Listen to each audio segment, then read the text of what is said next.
than anything else. So when they're making the movie of this book, do you sit there on the set and say, well, it didn't happen that way, or you want to be factually accurate, you got to do it differently, or they didn't want to pay attention to you?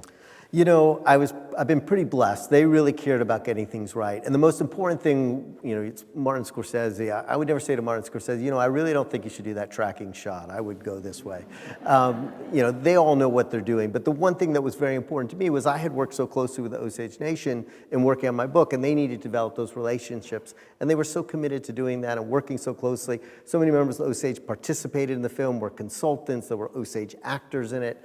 To me, that was really what was the most important. And you're there as a resource. You know, you're there if they need you as, you know, sometimes an actor might want court transcripts, or I even had a video of Ernest Burkhart, Mollie's husband, as an elder gentleman, and I was able to send that to Leonardo DiCaprio so he could see that, get a better sense of the person he was playing.